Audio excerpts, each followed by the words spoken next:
Muy buenas tardes para todos.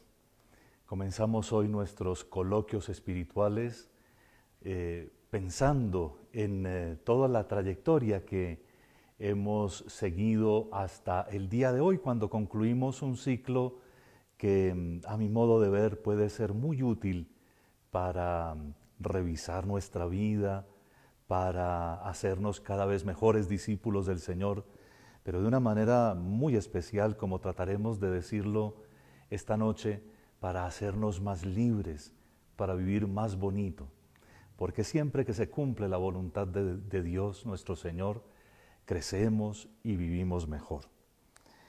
Vamos a dar un compás de espera pequeñito para los que se van reuniendo y mientras tanto, recordemos que hemos estado en estos días en tónica de cumpleaños, del cumpleaños de la Santísima Virgen María. Quiero dedicar un pensamiento inicial a ella porque cuando, como veremos hoy, tratamos de encontrar modelos de vida, ella es definitivamente la que más llama nuestra atención. El cumpleaños de María tiene que ver con su nacimiento, es decir, con su llegada al mundo, y por lo tanto también con la inauguración de un nuevo orden, que es el orden de la gracia. Recuerden, concebida sin pecado, nacida por supuesto sin pecado, ella ya es el primer fruto de la gracia que Dios ha derramado por Cristo en el Espíritu Santo sobre la humanidad entera. Y como ella, como María, es como quien tenemos todos que ser. Ella es el modelo para todos nuestros caminos, para todas nuestras búsquedas, y por supuesto que a ella nos vamos a encomendar para comenzar esta reunión en la tarde de hoy.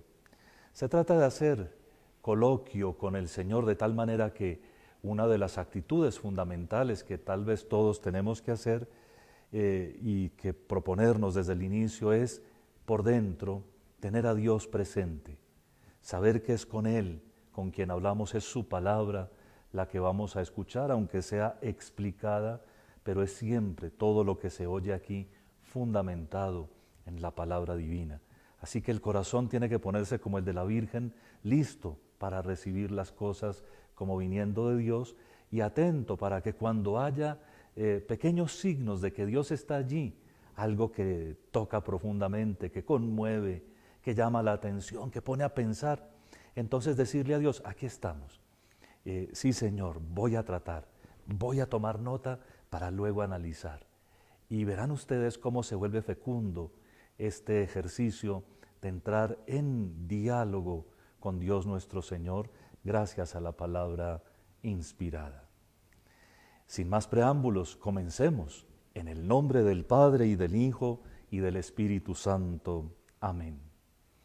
Y ya que en el día de ayer celebrábamos el nacimiento de la Santísima Virgen María, con mucha alegría, pero sobre todo con una gran confianza, pidiéndole a ella que nos ayude tanto a ustedes como a este servidor, digamos juntos: Dios te salve María, llena eres de gracia, el Señor es contigo, bendita tú eres entre todas las mujeres, y bendito es el fruto de tu vientre Jesús. Santa María, Madre de Dios, ruega por nosotros pecadores, ahora y en la hora de nuestra muerte. Amén. Gloria al Padre, y al Hijo, y al Espíritu Santo, como era en el principio, ahora y siempre, por los siglos de los siglos. Amén.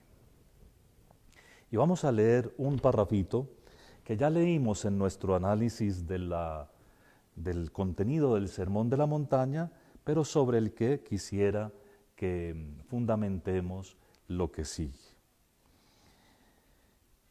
Dice el Señor: no crean que yo vine a abolir la ley y los profetas. No he venido a abolir, sino a dar plenitud.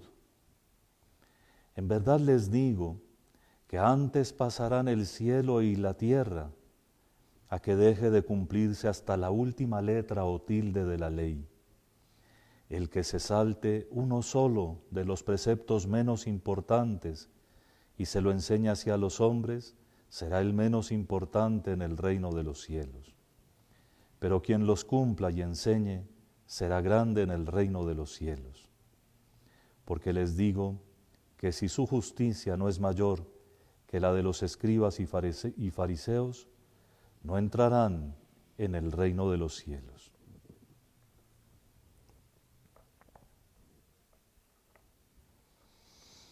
Los escribas y fariseos eran los que conocían la ley de Dios, y sin embargo nuestro Señor Jesucristo pide una santidad, una justicia superior a la de ellos.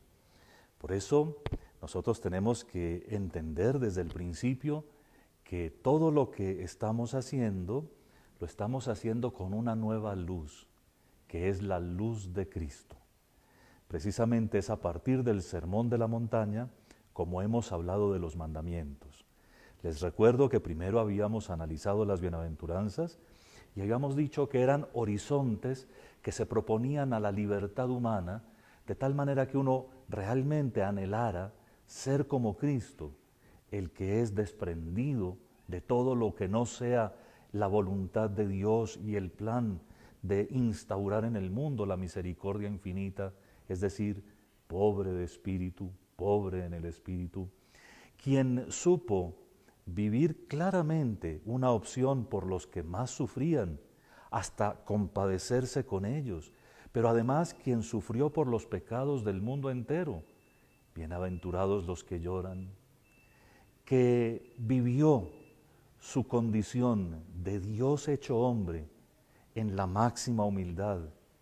Bienaventurados los mansos, que en todo buscó y trabajó por hacer la voluntad de Dios. Bienaventurados los que tienen hambre y sed de justicia, que por supuesto fue reflejo de la misericordia infinita del Padre y Él mismo, misericordia entrañable. Bienaventurados los misericordiosos, recto de corazón, profundamente honesto, transparente y limpio, puro en todo sentido. Bienaventurados los limpios de corazón. El que precisamente por ser el Hijo de Dios puso la paz en el mundo, la paz que los profetas habían anunciado, que no es paz política o militar, sino que es mucho más y que garantiza las otras.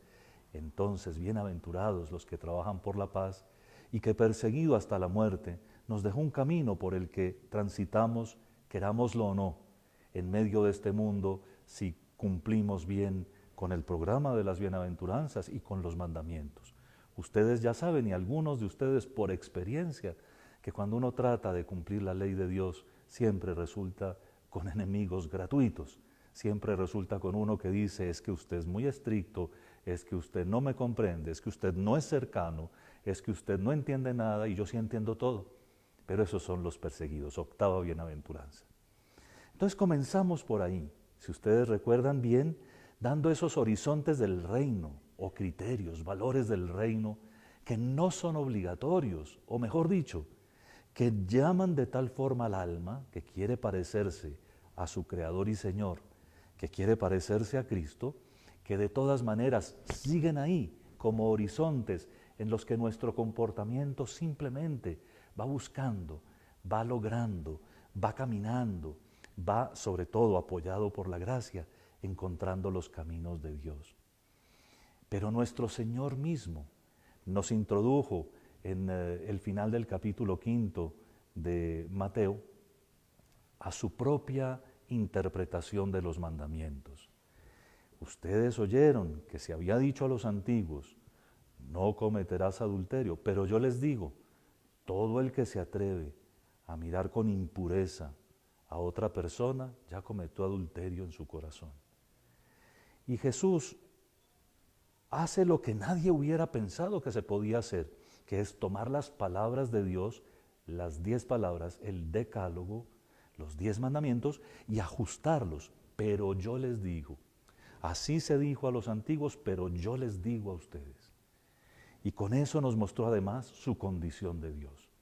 He querido comenzar por la lectura de esa introducción que ya habíamos leído hace unas semanas, para que nos demos cuenta otra vez que en la reflexión sobre los mandamientos no hay nada de poca monta.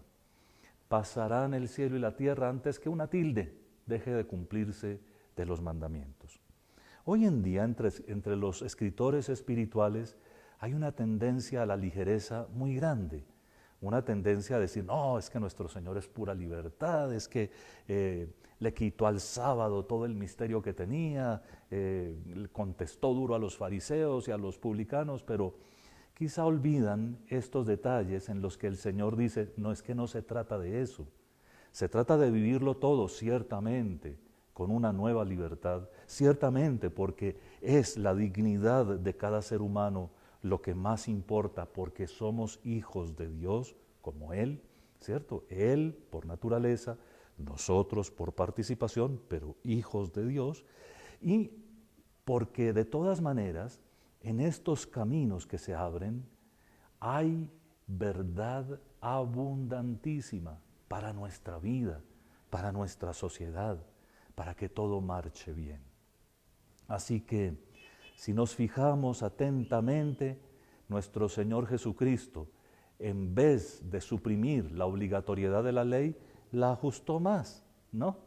Habéis oído que se dijo esto, pero yo os digo esto. Se les dijo tal cosa, pero yo les enseño esto. Así que cuidado con esas ligerezas, porque no porque nuestro Señor sea la pura bondad y misericordia, dejará de reclamarnos. Y si en algo nos va a reclamar porque nos ama, porque nos quiere que demos la medida buena, la medida de una humanidad que ciertamente, como lo veremos ahorita, tiene que llegar a niveles muy, muy grandes, porque así nos hizo Él, capaces de crecer. Antes de entrar profundamente en la materia, quisiera leerles una frase de un papa extraordinario, de un papa que al principio de la historia de la Iglesia, los primeros siglos, tuvo que establecer y puntualizar una cantidad de doctrinas que algunos herejes querían barajarse. San León Magno. Y con esto, que repetiré algunas veces durante nuestra intervención del día de hoy, pues quiero poner el fundamento de lo que vamos a hablar. Cristiano, dice San León Magno en uno de sus sermones, cristiano, reconoce tu dignidad, puesto que ahora participas de la naturaleza divina por el bautismo. No degeneres, volviendo a la bajeza de tu vida pasada. Recuerda a qué cabeza perteneces y de qué cuerpo eres miembro. Acuérdate de que has sido arrancado del poder de las tinieblas para ser trasladado a la luz del reino de Dios. Cuando se habla de moral cristiana, cuando se habla de la moral propia del Evangelio, de lo que tenemos que beber es de la fuente misma, que es la redención. Nosotros, después de Cristo, después de la obra realizada por Él, no somos lo mismo. Y el bautismo nos ha transformado de hombres viejos en hombres nuevos. Si hubiéramos recibido el bautismo en edad adulta, como lo hacían los primeros cristianos, lo habríamos sentido muy profundamente y quizá con una conmoción interior innegable. Pero nos tocó de bebés recibir el bautismo, lo cual es un regalo enorme de Dios.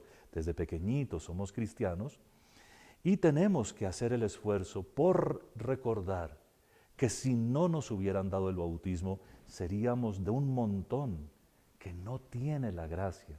El bautismo nos hizo parecidos al Hijo de Dios porque el bautismo es una participación en la vida de Cristo por su muerte y su resurrección. Por el bautismo nos injertan como una ramita en un árbol en Cristo y comenzamos a ser miembros suyos. Recuerda de qué cuerpo eres miembro. Recuerda a qué árbol fuiste injertado. Recuerda a qué cabeza perteneces, porque es Cristo. Y podríamos ampliar inclusive las comparaciones de San León Magno diciendo, recuerda, alma cristiana, de quién eres esposa, para que seas digna esposa de Cristo. Así pues, se trata es de recordar que nosotros vivimos una vida que se llama nueva, pero que es una vida distinta. Nosotros tenemos por participación la vida de Dios. Cuando nos dio el Señor su Espíritu, el Espíritu Santo que vive en nosotros como en un templo, nos hizo distintos. Y eso que hace que seamos distintos es una presencia de Dios que debería notarse. Estamos demasiado acostumbrados a eso, pero debería notarse. Una vez, pensando en lo que hace la Sagrada Comunión en nosotros, cuando recibimos a Cristo en la Sagrada Comunión Eucarística, mucho más fuerte que la comunión espiritual, pensaba yo que cuando uno se pone una linterna o una fuente de luz fuerte detrás de la mano, por el otro lado se ve que pasa la luz. Y decía yo, ahora que la luz del mundo habita en mí, ¿no será que se nota un poco? ¿No será que se ve que Cristo está con nosotros? Realmente, si tuviéramos los ojos de la fe bien abiertos, podríamos ver en los demás, en los que nos rodean, en nuestros interlocutores, podríamos ver el resplandor de Cristo en ellos.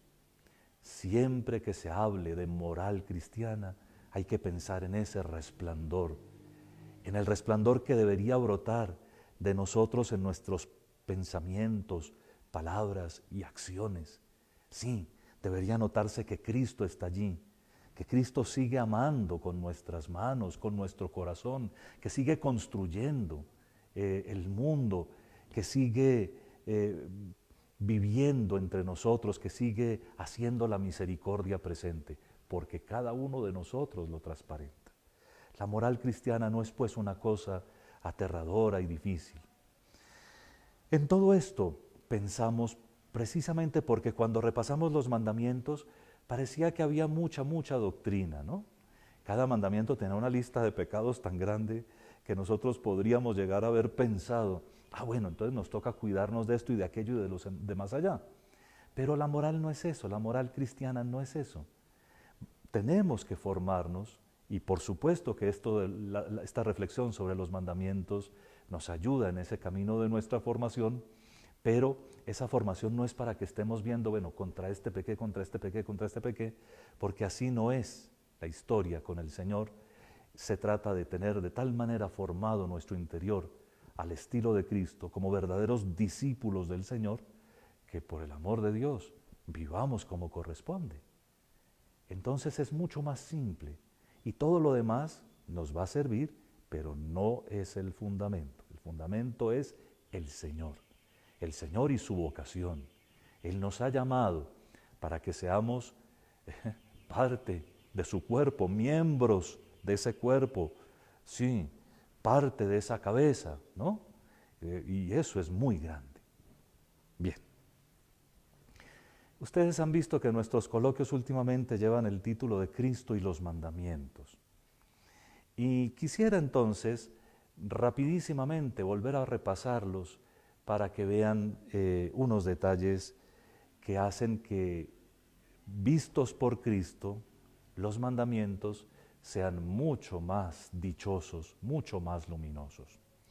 En los 3 primeros mandamientos, el amor a Dios sobre todas las cosas, el respeto de las cosas divinas y la santificación de las fiestas, lo que se ve es a Cristo, el Hijo, delante del Padre, glorificándolo, amándolo con todo su ser.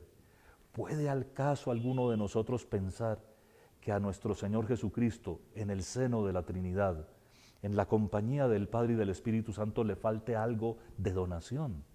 Cristo es pura entrega, es total devoción, total dedicación al Padre y al Espíritu, al Padre en el Espíritu, de tal manera que así los 3 primeros mandamientos nos llaman a nosotros a hacer. Pero es que yo soy limitado y pobre, estoy apenas aprendiendo. Es que yo no había pensado en esto. Tranquilos, por eso es el mensaje, por eso es que hoy recibimos esta palabra. Yo el primero me siento a veces tan lejos, tan infiel, tan incapaz de darle a Dios lo que le corresponde, que les pido a ustedes que recen por mí para que pueda reaccionar como Dios espera. Pero más allá de consideraciones piadosas y subjetivas, miren el ideal, por favor. Me sentiría feliz si solo con esto tratamos de cumplir el objetivo de estos coloquios. Los 3 primeros mandamientos nos hacen contemplar a Cristo, al Hijo, absorto con la grandeza del Padre, dedicado totalmente al Padre y ayudándonos a nosotros a entrar también en esa dinámica de amor, de glorificación del Padre Celestial. Es un mandamiento amar a Dios sobre todas las cosas, al Padre y al Hijo, a Cristo mismo y al Espíritu Santo. Es un mandamiento, pero es un mandamiento en el que Jesús se encargó de involucrarnos. Por nuestro bautismo, por la gracia que nos da por el Espíritu Santo, entramos en la conversación de la Trinidad eterna, que es puro amor, y allá podemos vivir de una manera nueva y distinta ese mandamiento o ese triple mandamiento del inicio del Decálogo. El 4.º mandamiento es el regalo por el que nuestro Señor Jesucristo quiso vivir una vida de verdadero Dios hecho hombre, de verdadero Dios encarnado, la familia. En el 4.º mandamiento lo que va respetado es la familia y una jerarquía, una cierta jerarquía, que muchas veces no corresponde a virtudes o a méritos. Se imaginan al niño Dios, al Hijo eterno del Padre, obedeciéndole a José. No se trata en la familia de que es que yo mando porque soy más importante, porque eso es basura. En la familia se trata de una jerarquía. Jerarquía quiere decir sagrado, ¿no? Viene de la autoridad de lo sagrado. Ya lo usamos políticamente hoy en día, pero la etimología real de la palabra jerarquía tiene que ver con la autoridad de lo que es santo, de lo que es sagrado. En fin, en el hogar es sagrado el rostro de Dios en el Padre y en la Madre, pero también es sagrado el rostro del Hijo en los hijos y es sagrado el rostro del Espíritu Santo en la comunión misma que se vive en la familia. En la familia se viven relaciones como las de la Trinidad, 3 personas distintas, un solo Dios verdadero, varios, papá, mamá e hijos distintos, una sola familia, pero además se aprende a ser iglesia. Si no tenemos familias bien constituidas, si siguen casándose algunos o juntándose simplemente sin amor verdadero, de ese amor maduro que hace a las personas grandes, vamos a seguir con la tragedia de gente que no sabe ser iglesia, pero atención, tampoco sabe ser sociedad. En la familia se aprende a vivir en sociedad. El 5.º mandamiento nos habla de la vida. Y por supuesto que lo primero que entendemos es que la vida es sagrada, no porque ahora llamen en los ambientes políticos a todo lo que les interesa sagrado, no. La vida es sagrada porque Dios es la vida, porque Cristo lo dijo, yo soy el camino, la verdad y la vida. De tal manera que en nuestra existencia Cristo está involucrado dando vida, como palabra de Dios que saca de la nada, Él está dándonos la vida. Y por eso es respetable. Y no necesitamos hacer grandes disquisiciones. Ay, ¿qué es que si la mamá tiene derecho sobre su cuerpo? Pues por supuesto que tiene derecho sobre su cuerpo. Pero ¿por qué el niño que tiene 1 año no es cuerpo y el niño que no tiene 9 meses sí es cuerpo? Uno tiene que decirse mentiras uno mismo para matar un hijo de uno con el aborto. O los viejitos. ¿Por qué tienen que matarlos? Simplemente porque le estorban al sistema de salud de un país. No hay que hacer grandes disquisiciones para saber qué es pecado y qué no es pecado, cuando uno sabe que la vida humana es sagrada y que tiene un inicio natural y un final natural, que nadie tiene derecho de suprimir, de recortar o de impedir. Nadie. El 6.º mandamiento nos habla sobre nuestro cuerpo. 2 cosas me parece importantísimo aquí. ¿Se acuerdan del cuerpo de Cristo? Por supuesto, ¿no? ¿Se acuerdan que no hay nada más bello en el mundo que comulgar, porque es Jesús con un cuerpo como el nuestro que se nos da? Si pensamos en el cuerpo de Cristo, entendemos lo que es nuestro cuerpo. Nuestro cuerpo, pues Pablo lo va a decir, no hagan de sus miembros, que son cuerpo de Cristo, un cuerpo de prostituta. Si uno entiende que este cuerpo y el de Cristo se pertenecen mutuamente, porque Él tomó un cuerpo como el nuestro de la Santísima Virgen María, entonces entiende cuál es el respeto que debe con el propio cuerpo, pero también con el cuerpo de los demás. ¿Cuándo acabaremos de enseñar estas cosas de tal manera que a una jovencita o a una mujer no haya que enseñarle cómo tiene que usar su vestido para no exhibir? Es vergonzoso que a un sacerdote le toque dar insinuaciones sobre eso y no que una cristiana se dé cuenta que no puede destaparse todo, ni siquiera porque es moda, pero por el amor de Dios. Esto solo lo entiende el que entiende el valor del cuerpo. Pero lo mismo con los hombres. Es que también ellas tienen sentimientos. Y por supuesto que cada uno tiene que guardar la compostura y el decoro en las posiciones, en las insinuaciones, porque es el cuerpo que se parece al de Cristo. Todo cambió con nuestro Señor Jesucristo, pero todo se hizo mejor y más bonito, mucho más digno, mucho más elegante. El valor del cuerpo. Accidentes puede haber tenido cualquiera, pero no quedarse accidentado. No es bueno que uno diga que se cayó una vez, pero que le gustó permanecer tirado en el piso, ¿verdad? Caída puede tener alguno, pero no quedarse caído, levantarse inmediatamente. Y el cuerpo tiene lecciones. El cuerpo humano tiene lecciones suficientes como para entender que hay cosas que no se pueden hacer entre dos que son iguales, entre tres que no se unen al tiempo, en fin. No tendría uno ni que decirlo, porque es que el valor es el del cuerpo nada menos que asumió el Hijo de Dios y que por supuesto se volvió templo del Espíritu Santo, desde que en nuestro bautismo fuimos tan unidos a Cristo que el Espíritu que circula de la cabeza llega a todos los miembros. ¿No sabéis, dice Pablo, que sois templo del Espíritu Santo? En las reflexiones de Pablo en la carta a los Corintios hay muchas frases que son preciosísimas sobre ese valor del cuerpo. El noveno mandamiento, que lo relacioné con el sexto, nos habla de hasta los pensamientos, hasta las intenciones del corazón. Son importantes cuando se trata del respeto de la pareja, de la otra persona, porque hay que respetar, es el cuerpo ajeno, hay que respetarlo. Y fíjense que para eso no se necesita hacer grandes tratados de teología, basta que uno lo medite y lo piense. Ojalá, hablando de coloquios, guardaran esto en el corazón para que cuando tengan un ratico de soledad, ustedes vayan y lo piensen. Qué bonito que pensaran en su propio cuerpo. Sí, hermoso. Es un tema bellísimo, su propio cuerpo. ¿Cómo es mi cuerpo? ¿Cómo lo voy a cuidar? No solo en cuestión de salud, sino también en cuestión de relaciones. ¿Qué puedo mostrar? ¿Qué no puedo mostrar? ¿Cómo soy más digno o digna? ¿Y cómo me hago indigno? Porque es que no todo se puede. Sexto y noveno. El séptimo, preciosísimo, para entender lo que es los bienes ajenos, el valor de los bienes, nosotros hicimos un ejercicio.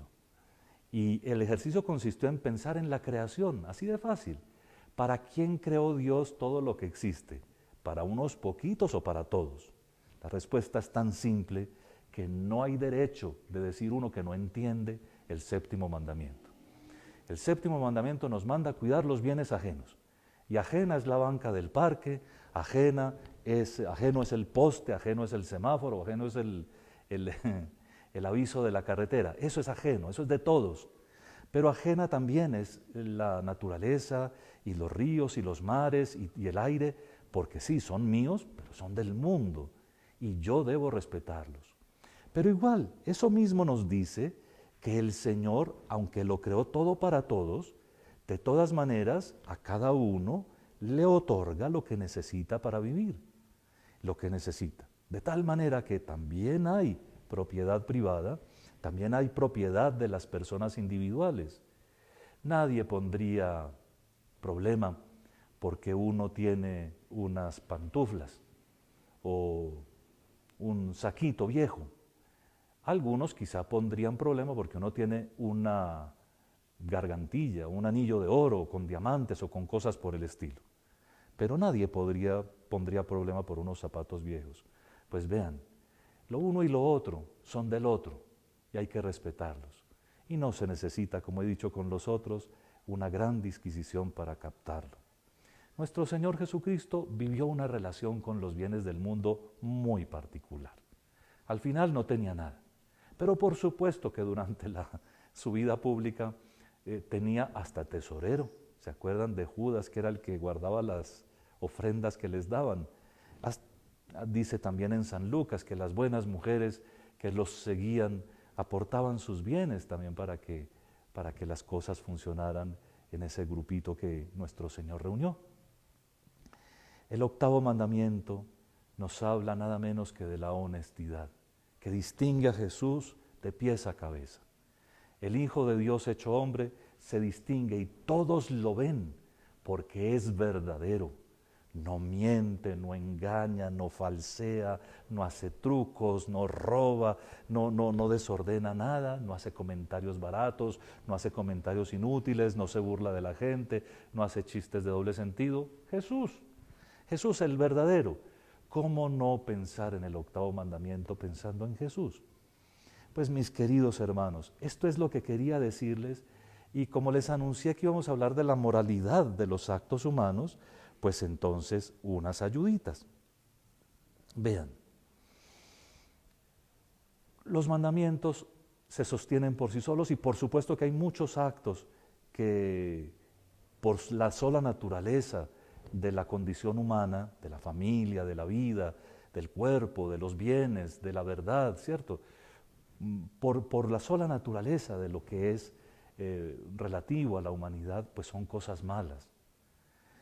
Vale la pena de vez en cuando en la vida reflexionar sobre la manera como podemos juzgar y valorar los acontecimientos. ¿Por qué? Porque no todo es blanco y negro. Hay cositas en el espacio gris, ¿cierto? Y es bueno que nosotros adquiramos una habilidad grande y suficiente para entender bien las cosas y lo que nos ocurre. Lo primero que hay que saber para evaluar la condición moral de los actos es que no todos los actos humanos son verdaderamente acciones deliberadas. Por poner el ejemplo más simple y tonto del mundo, no estoy gobernando mi corazón y está palpitando, eso es una acción humana, ahí está, ¿cierto? Pero los actos humanos, se dice de ellos, de los que se hacen con plena conciencia y con libertad, ¿sí? O sea, yo sé lo que estoy haciendo y quiero hacerlo y sin embargo lo hago, ¿verdad? Eso es un acto humano, el que se hace con plena conciencia y con plena libertad. Cuando un acto que yo hago, como por ejemplo tomar este teléfono y acercármelo, cuando un acto que se hace así, con plena deliberación, sirve para el bien o es en sí mismo bueno, es una cosa buena, es moralmente bueno, pero lo contrario puede ser moralmente malo. Miremos un poquito de qué se trata la moralidad de los actos humanos.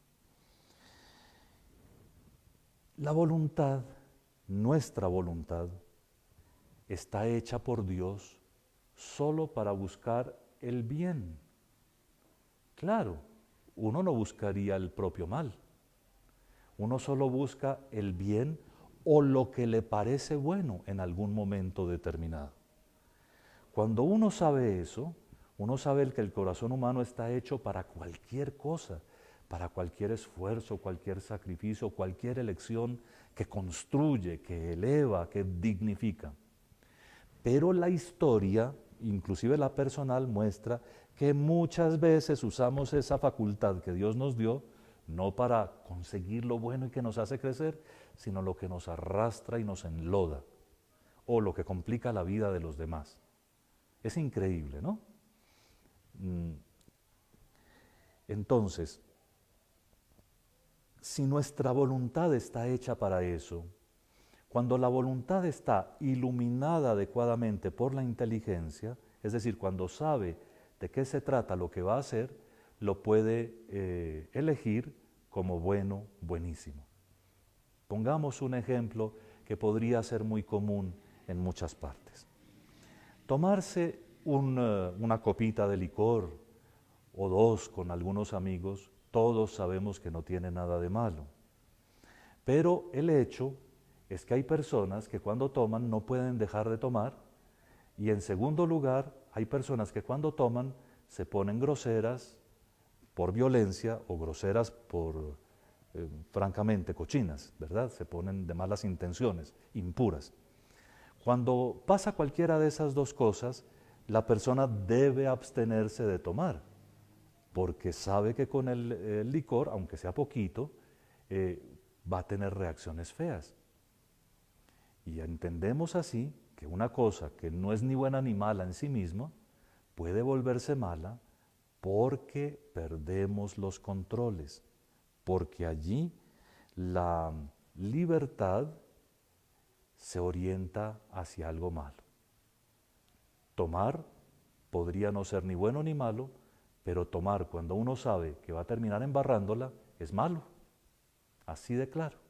Entonces un acto es moralmente bueno o moralmente malo cuando nosotros sopesamos el objeto mismo del acto, la finalidad con que lo hacemos y las circunstancias en que ocurre.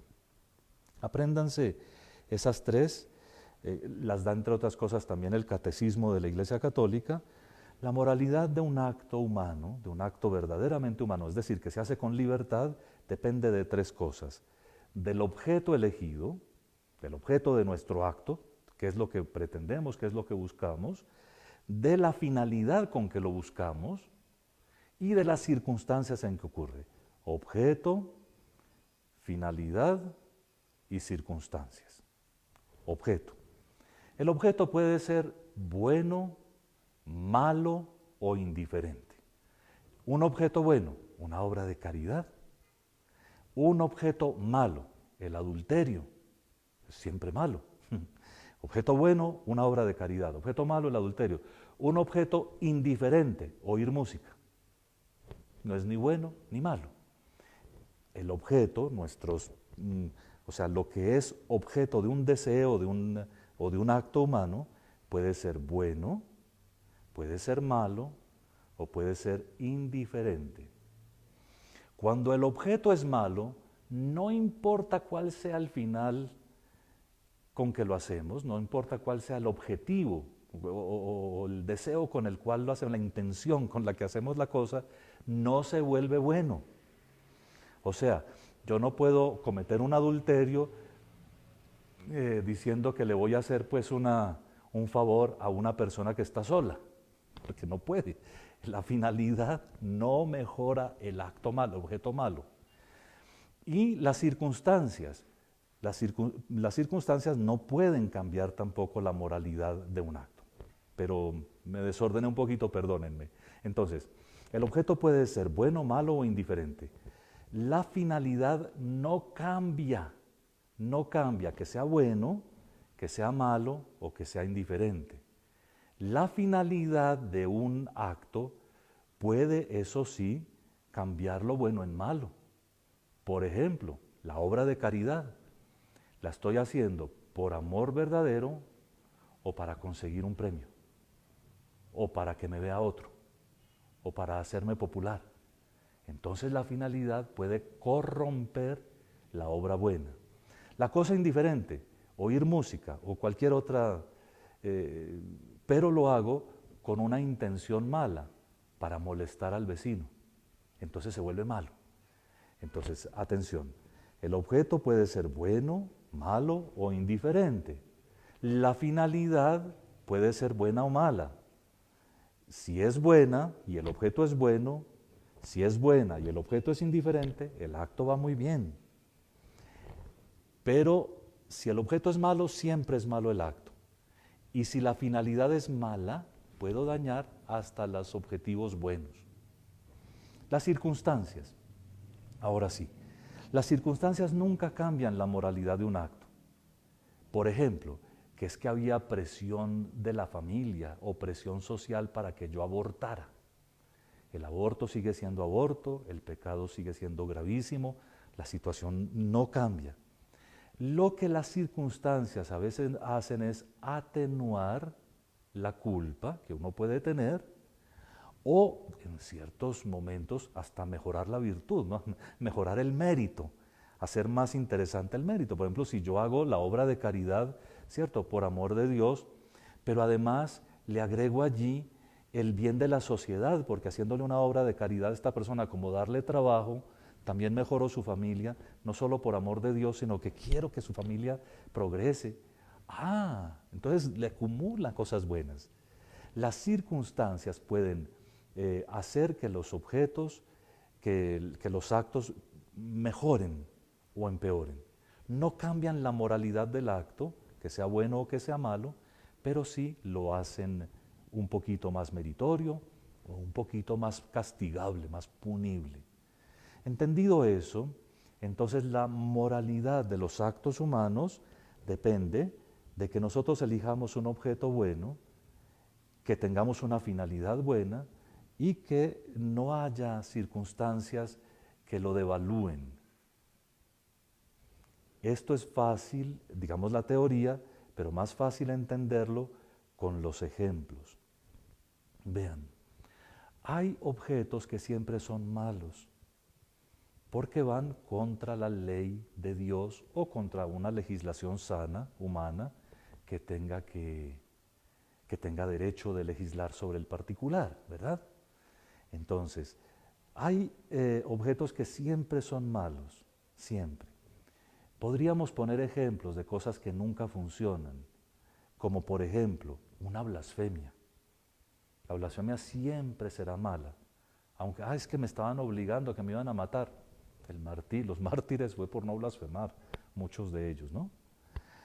Que es que yo tuve que abortar, pues como ese caso ya lo puse, ¿no? Porque me dijeron, me obligaron. Hay cosas que siempre son malas, la fornicación. ¿Se acuerdan de las definiciones? Fornicación es el acto sexual entre dos personas que no son casadas, hombre y mujer, por supuesto, que no son casados. O el adulterio, con alguno de los dos o los dos casados por de aparte. Siempre son malos. El hurto de sustraer con malicia cosas ajenas perjudicando al otro, siempre es malo. El homicidio, siempre es malo. Las mentiras que perjudican a otro, siempre son malas. Si una mentira perjudica a otro, siempre es malo. Uno no la puede mejorar con intenciones buenas. Es que yo me inventé esa mentirita para que él no subiera a la presidencia o a la alcaldía. Eso no mejora para nada el acto fue perverso, mintiendo. La mentira, cuando perjudica a alguien, nunca se vuelve buena, ni porque la finalidad fuera magnífica. En fin, entonces hay cosas que siempre son malas y casi todas ellas tienen referencia a alguno de los mandamientos.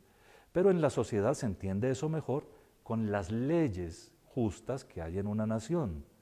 Todo lo que se hace ilegalmente es malo. Y lo que se hace legalmente, cuando las leyes son justas, es bueno. Hablaremos de eso un poquitín más adelante, pero las intenciones o los fines, ¿no? Recuerden el principio que todos conocen, el fin no justifica los medios ni hace santo un acto. Entonces el fin no justifica los medios. Los fines nunca vuelven buena una acción mala, aunque pueden volver mala una acción buena, si lo hago con un fin malo. Bueno. De tal manera que para sintetizar, un acto moralmente bueno es el que supone la bondad de las tres cosas, del objeto del acto, de la cosa que hice, ¿verdad? Es bueno, el fin o la finalidad por la cual lo hice, y también las circunstancias en las cuales lo llevé a cabo. Hay aquí, digamos, un punto importante de reflexión cuando pensamos en cuándo es uno responsable por todos estos actos, por los actos humanos, buenos o malos. Entonces uno es responsable por ellos cuando los hace con plena conciencia y, por supuesto, con plena libertad. Cuando uno sabe lo que está haciendo y sin embargo lo hace. Dos casos les voy a poner hoy interesantes. Primero, los sueños. Hay gente que de vez en cuando viene preocupada a preguntarnos que por un sueño violento, ¿cierto?, malicioso o impuro, y a ver si eso es pecado o no. Pues atención, que de lo que pasa en sueños, como no somos responsables, no hay pecado. Libérense de eso si alguno tiene una duda, porque no somos responsables de lo que pasa mientras estamos dormidos. Segundo, las pasiones. Las pasiones son, digamos, también los sentimientos. Son esas como expresiones de nuestra psicología que reacciona a veces frente a estímulos válidos y verdaderos, a veces frente a bobadas y locuras, pero son sentimientos que brotan en el interior, las pasiones. A veces hay pasiones agresivas, a veces hay pasiones, digamos, criticonas, a veces hay pasiones morbosas, hay pasiones, digamos, de pereza, que nos van dando y nos van haciendo por ahí como camino en el corazón. Las pasiones en sí mismas, atención, no son ni buenas ni malas, porque ¿quién de ustedes es libre de un sentimiento que brota en su corazón? Y eso es muy importante entenderlo, porque hay personas que dejan que una pasión se vuelva un pecado. Y lo normal de una pasión es, cuando uno es cristiano, bloquearla. Si es mala, ¿cierto?, una pasión que conduce al mal, hay que bloquearla inmediatamente. Y en esto podría poner ejemplos, pero quizá los más interesantes resultarían ofensivos ahora en que estamos en la época de lo políticamente correcto y no quisiera lastimar nuestra comunicación. Así que piénsenlo bien, ¿no? Porque uno puede sentir muchas cosas por dentro, pero no volverlas malas si uno bloquea con un acto de la voluntad o con una oración lo que está sintiendo en ese momento. Repito, pasiones, sentimientos iracundos, pasiones o sentimientos morbosos, pasiones o sentimientos codiciosos, quiero. Entonces, esa clase de cosas van bloqueadas y entonces no hay pecado, no hay desorden grave. ¿Cuándo sabe entonces uno que una cosa es pecado? Eso ya se los enseñé una vez. Entonces, cuando uno ve que hay plena conciencia o pleno advertimiento, ¿cierto? Uno sabe lo que va a hacer, sabe que es malo, porque estamos hablando de cuándo es pecado una cosa. Uno sabe que la cosa es mala, pero la hace, es decir, consciente con ella. Cuando hay plena advertencia y pleno consentimiento, la cosa se vuelve mala. Entonces uno sabe que es malo, lo quiere hacer y sin embargo lo hace, entonces es un pecado. Un pecado que puede ser mortal si el objeto, ¿se acuerdan? Objeto, fines, finalidad y circunstancias. Si el objeto es grave, una blasfemia siempre es grave.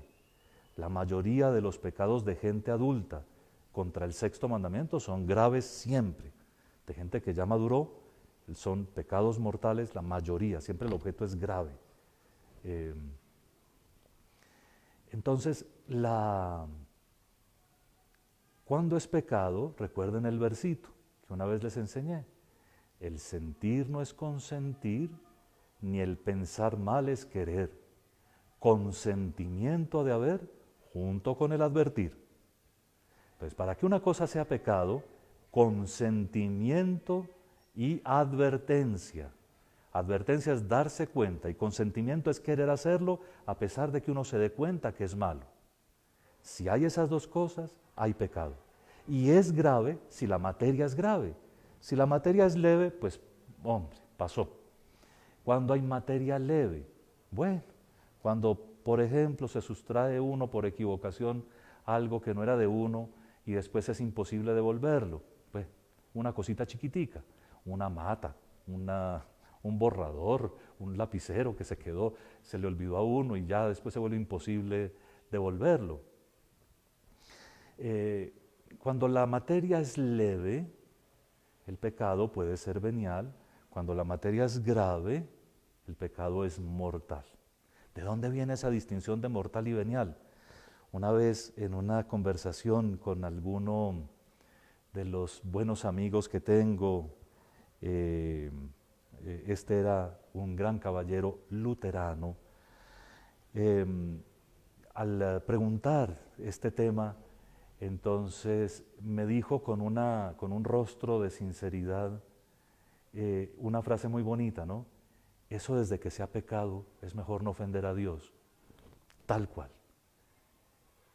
Pero nos tenemos que preocupar si es venial o mortal, que eso viene de San Juan, de la primera carta de San Juan. Hay pecados que son para la muerte y hay pecados que no, eso es de la palabra de Dios. Nos tenemos que preocupar por eso a la hora de hacer algo que los luteranos, pobrecitos, perdieron desde el principio, desde que se retiraron de la Iglesia Católica, que fue la Eucaristía. Nosotros tenemos que saber que los pecados veniales, esos que son como de la rutina, la pelea de unos esposos que después termina bien, el pensamiento que suscita una persona mal arreglada, pero que después uno ya lo recicla. En fin, esas cosas que son pasajeras y rápidas, eso que pasa, lo perdona también un buen acto de contrición y la comunión misma, las obras de caridad. Los pecados mortales hay que confesarlos siempre, siempre, y hay que confesarlos también en la cantidad en que se hayan cometido y la intensidad con que se hayan cometido. Así que la distinción es muy importante por eso. Nunca hay que ofender a Dios, ni siquiera en materia leve. Yo no me puedo permitir ofender a Dios si tanto lo amo. Pero si hay alguna debilidad o alguna caída, hay que saber juzgar y valorar en cada momento. Finalmente, dos ayudas, y con esto termino.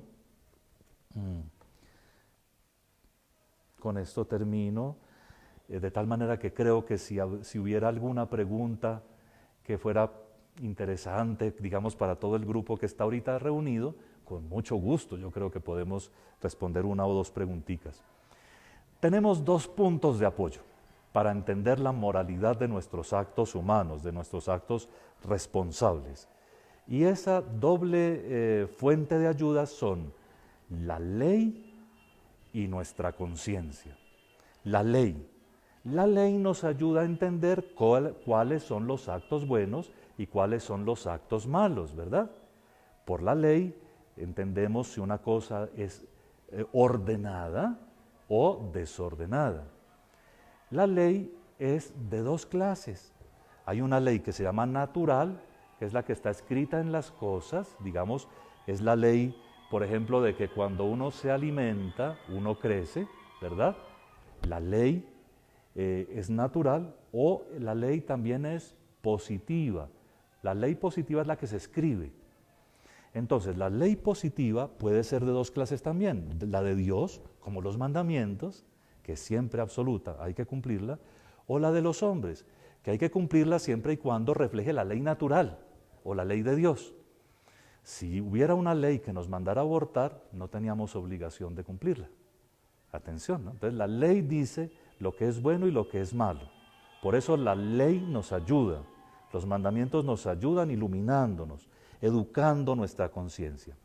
Y la conciencia es como la parte interior que nos ayuda a, si está bien formada, a hacer un dictamen sobre las cosas, a juzgar de las cosas antes de hacerlas, para que las hagamos, si son buenas, lo mejor posible, y si son malas, las evitemos, porque hay que evitar lo malo. La primera ley de la conciencia humana es hacer el bien y evitar el mal. En fin, termino con eso, esperando que ustedes con estas notas finales sobre los mandamientos, sobre lo que de Cristo se ve reflejado en cada uno de esos caminos enormes que nos plantean valores tan grandes como los mandamientos, entre otras cosas valores que son de toda la humanidad, la familia, la vida, el cuerpo, la verdad, los bienes, ¿no? Esos valores que son de toda la humanidad y dando como esta noción pequeñita de manejarnos nosotros mismos entendiendo que hay cosas que pueden ser buenas o indiferentes, que no son ni buenas ni malas, pero hay cosas que definitivamente son malas y que nunca se pueden hacer. Que las cosas buenas o indiferentes pues no se pueden malear por las malas intenciones que tengamos, ¿verdad? Un comentario para lesionar a alguien. Y definitivamente que las circunstancias no me disculpan del todo. Las circunstancias no cambian la moralidad de los actos humanos, sino que digamos que atenúan un poco la culpa ciertas circunstancias, ¿verdad? Hay cosas que de todas maneras pueden atenuar un poco la culpa o mejorar los méritos. Y la verdadera centralidad de todo es la persona humana, pero la persona humana redimida por Cristo. Así que para los que no tienen fe, los que viven en esas éticas civiles, la dignidad de la persona humana tendría que ser el centro. Para nosotros la dignidad de la persona humana redimida en Cristo. Recuerden, por favor, que el principio fundamental es ese.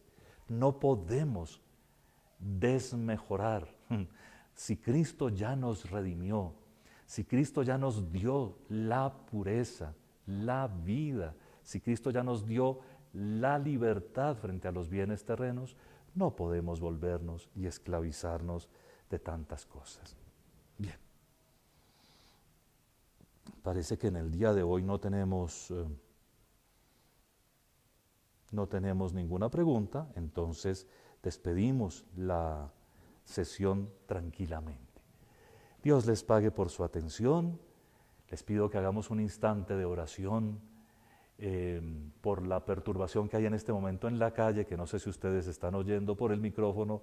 No voy a dejar un espacio de silencio, pero sí les pido el favor que sigan con su corazón la plegaria de los hijos de Dios y que al repetir cada una de las peticiones del Padre Nuestro, lo hagamos con plena conciencia de que queremos ser cada vez mejores porque Dios es bueno, porque Dios es amor, porque Dios Padre nos mira en Cristo, en su Hijo único, como verdaderos hijos.